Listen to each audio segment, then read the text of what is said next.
बात पर विश्वास करो। यदि नाम जप नहीं है तो हम बहुत ये सब देखे हुए हैं, शास्त्रों का ज्ञान। आप आश्चर्य मानेंगे, जिन महापुरुष की बात कर रहे हैं वो कह रहे हैं मैंने वेद संपूर्ण पढ़ा है, गीता जी की व्याख्या कर सकता हूं, साफ शास्त्रों का ज्ञान है। कोई भी शास्त्र आप बोलिए हमें पता है, पर मेरी स्थिति नहीं है। इसलिए मैं आपसे कह रहा हूं कि अब आप ही एक ये बात, सब शास्त्रों का ज्ञान है, सब संतों से मिले हैं। अंदर की बात निरंतरता, लक्ष्य में ना होना, सातु दीर्घ काल निरंतर सत्कार सेवितो दृढ़ भूमि। हमारी प्रार्थना को समझना आप। वो कह रहे थे हमें वेदों का ज्ञान है, संपूर्ण वेद पढ़े हुए हूं। आप जिस शास्त्र को बोलेंगे वो सब शास्त्र, संपूर्ण महाभारत, इतिहासों में सर्वश्रेष्ठ कोई ग्रंथ ऐसा नहीं जो हमने स्वाध्याय न किया हो। तो कमी क्या रह गई? यही बात एक वाराणसी से 65 वर्ष के आए हुए एक सन्यासी महात्मा ने कहा, वेदांत अनुशीलन करता हूं, गुरु सेवन करता हूं, रोज गंगा स्नान करता हूं, विश्वनाथ जी के 3 बजे प्रातःकालीन जल चढ़ाता हूं, दर्शन करता हूं, फिर भी मन अशांत है। वो वस्तु जो प्राप्त करना चाहिए वो नहीं प्राप्त है। सत्संग सुना आपका तो खिंचा केवल इसी बात के लिए चलाया हूं काशी से कि अब मेरे में त्रुटि क्या है। कई महान उत्तम साधना, उत्तम जिज्ञासु, ये कोई साधारण नहीं है, पर आपको सच्ची कहते हैं, गुरु कृपा से जो एक बात बचपन में मिली थी, वो बात, बच्चा भजन करने निकले हो, निरंतर प्रतिश्वास भजन करो। वो बचपन से बात बैठाल दी गुरुदेव भगवान ने, गुरु कृपा ने बैठाल दी। अगर आपका भजन निरंतर सच्चिंतन नहीं हो रहा, चाहे आप जिस मार्ग के हों, हर मार्ग का पहला कर्तव्य है संसार का विस्मरण। किसी भी संप्रदाय के हो, किसी भी मार्ग के हो, किसी भी पंथ के अनुयायी हो, अगर सच्चे मार्ग के पथिक हो, हम पाखंड की बात नहीं करते, तो सबसे पहला लक्षण है संसार का चिंतन रोकना और सत चिंतन करना। उस सत में आप वाहेगुरु बोलो, ओंकार बोलो, राम बोलो, हरि बोलो, कृष्ण बोलो, राधा बोलो, जो मन भावे, पर पहले असत चिंतन का त्याग करो, सत चिंतन की वृत्ति लाओ। और सत चिंतन की वृत्ति कैसी? देवर्षि नारद जी कहते हैं, अव्यावृत भजनात्, अखंड स्मृति।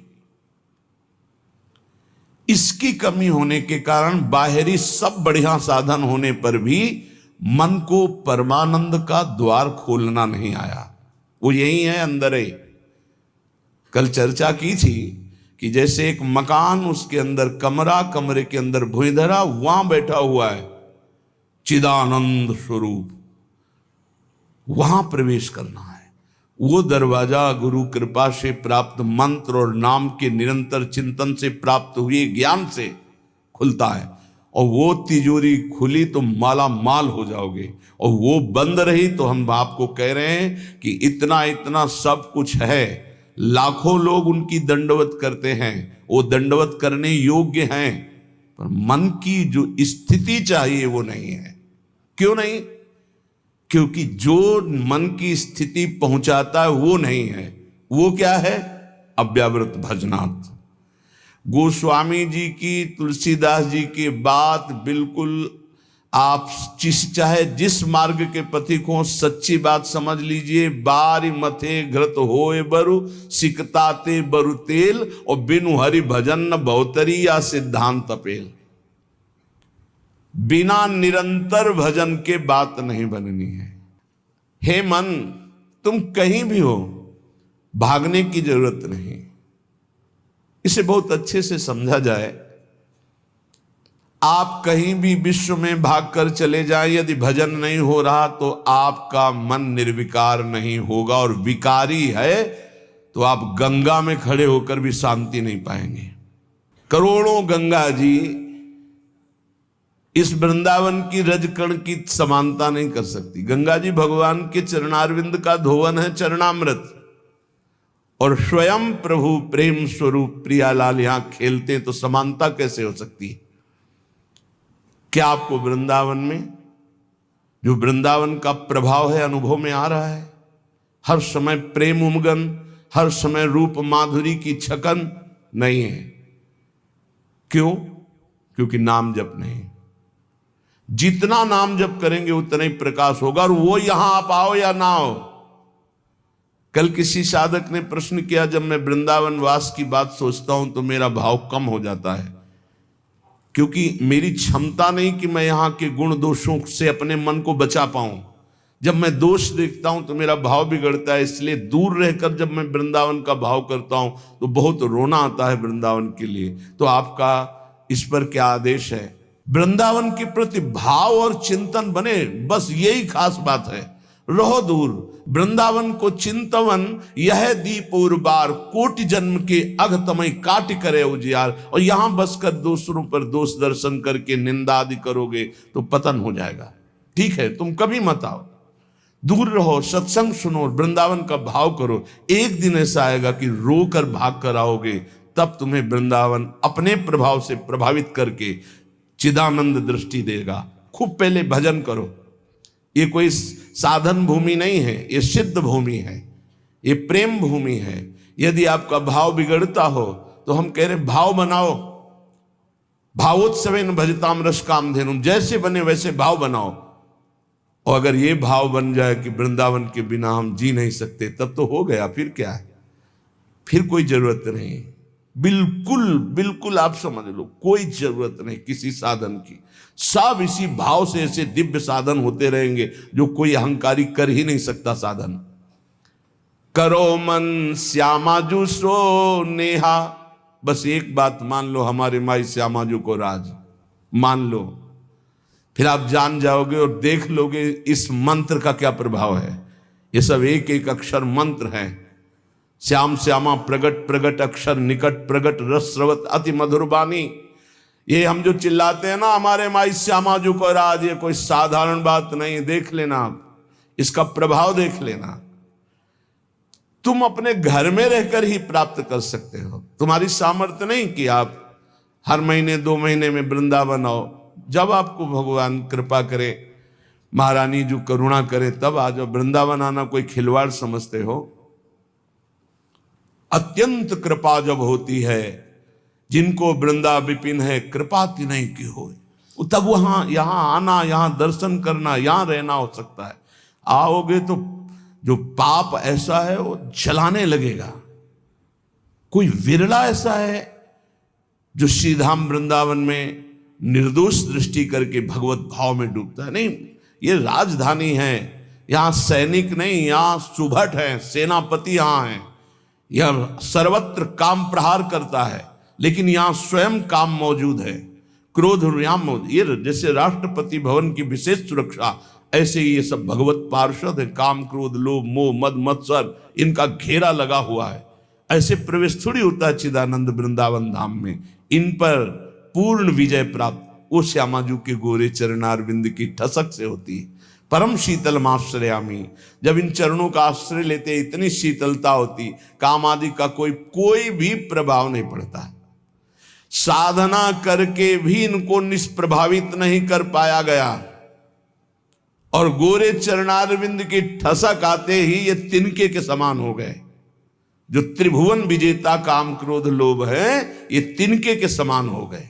सच्ची मानना, इन गोरे चरणारविंद का एक अद्भुत प्रताप है, जिनको स्वयं अखिल कोटि ब्रह्मांड नायक परात्परीश अपने वक्षा स्थल पर ऐसे प्रकट रखते हैं। हृदयर्पितम, हृदय में अर्पित ऐसे करते हैं। परम शीतलमाश्रयामी, लालजू के हृदय में उनका हम आश्रय लिए। करो मन श्यामाजू सो नेहा।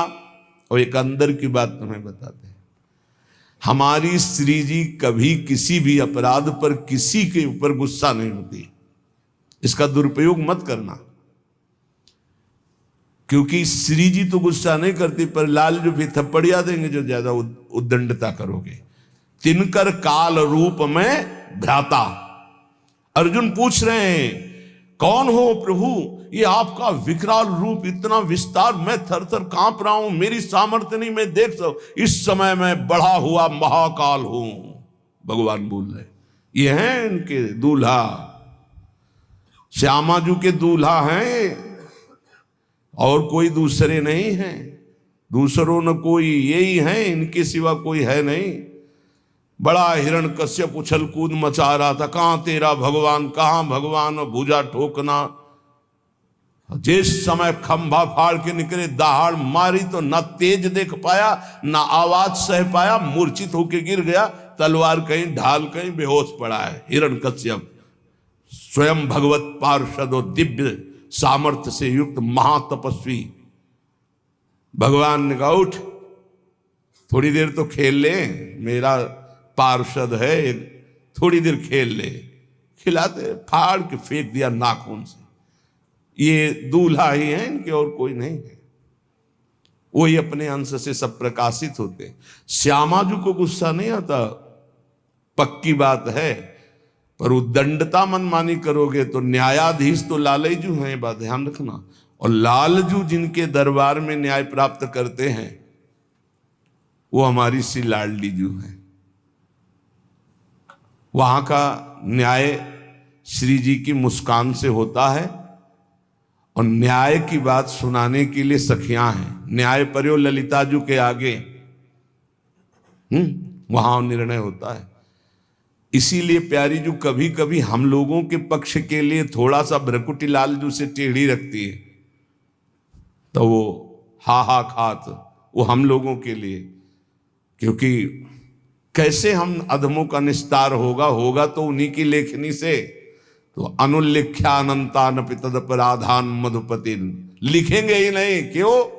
जहां भ्रकुटी हुई, पास रजिस्टर बहुत गंदा है। कैसे वो पापी क्यों न हो, हरिवंश नाम जो ले, तो अलक लड़ेती रीझ के महल खवासिद पास। सच्ची मानिए, बड़े भाग्य होंगे जो गोरे चरणारविंद की ठसक में आ जाए। जैसे एक प्रश्न ने, अब कुछ बातें ऐसी होती जो कैसे बोले कि आप जगदम्बा और राधा जी में क्या भेद करते हैं? राधा जी ही जगदम्बा है, जगदम्बा ही राधा जी हैं। तो सिद्धांत की शैली से बोले तो हां, क्योंकि स्वामिनी जी के ही अंश से अनंत शक्तियों का प्रादुर्भाव हुआ है। समस्त शक्तियों के मूल श्री स्वामिनी जी हैं, और समस्त शक्तिमानों का मूल श्री लालजू महाराज हैं। इसलिए हां,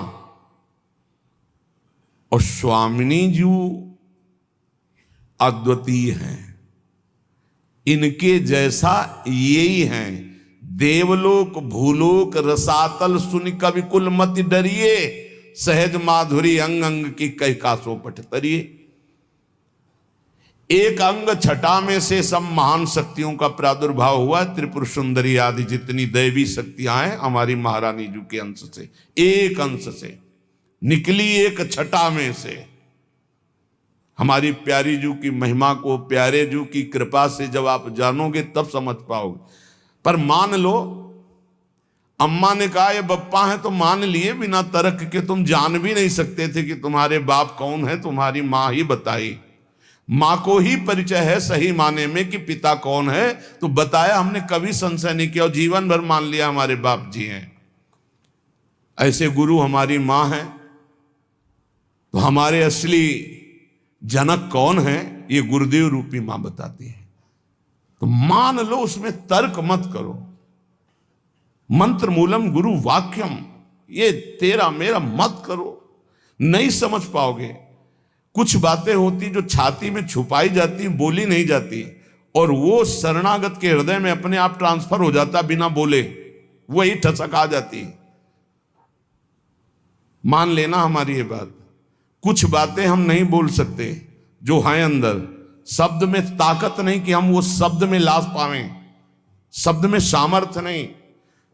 रोम रोम जो रसना होती, तो तेरे गुण न बखाने जात, कहा कहो एक जीव सखीरी बात की बात की बात। कैसे बताऊं? कोटि कोटि रसना जो रोम रोम प्रति होई, प्यारी जू के रूप को न प्रमाण कहो जाता है। ऐसा सौंदर्य, ऐसा महात्मा, ऐसा करो मन श्यामा जू सेहत। हमारी प्रार्थना मान लो कलिकाल है, इस कलिकाल में बहुत जोर की कृपा की आंधी चली है, निकल चलो, गोरे चरणारविंद के प्रभाव से निकल चलो। श्री धाम वृंदावन में बैठ के कहते हैं, बोले सत्य बोलना तो मंदिर में चढ़ के बोलो। करोड़ों मंदिर यहां की समानता नहीं कर सकते, क्योंकि यहां एक कण की आकांक्षा शिव सनकादि करते हैं। यहाँ के एक रज कण की आकांक्षा जिनके मंदिर बनते हैं वो प्रभु करते हैं। औरों की तो बात जाने दो, जिनके चरण रखने की चौकी को ये सब नमस्कार करते। ध्येयम सदा परिभवग्नम अभीष्ट दोहम तीर्थास्पदम शिव विरंत्यनुतम शरण्यम। वो स्वयं प्रभु प्रिया चरण रज जान के लुठत रसिक सिरमौर। तो यहाँ के समान हम यहाँ बैठ के बोल रहे हैं, और यमुना जी का एक पावन पुलिन है जहां आप बैठे हो। पहले यमुना जी परिक्रमा मार्ग के समीप से ही बहती थी, कालीदेह में देख लो, तो ये यमुना की धारा में ही बैठे हो। और यहां हम कह रहे हैं कि गोरे चरणारविंद का ठसक हृदय में केवल आ जाए, हमारे माई श्यामाजू को राज, वो पद मिलेगा जो बड़े बड़े योगी और मुनियों ने वांछना की पर पाए नहीं, क्योंकि तप प्रधान। और यहां ना हमारे पास तपस्या न साधना है, हम जैसे हैं श्यामाजू के हैं, बस इस बात से मिल जाएगी।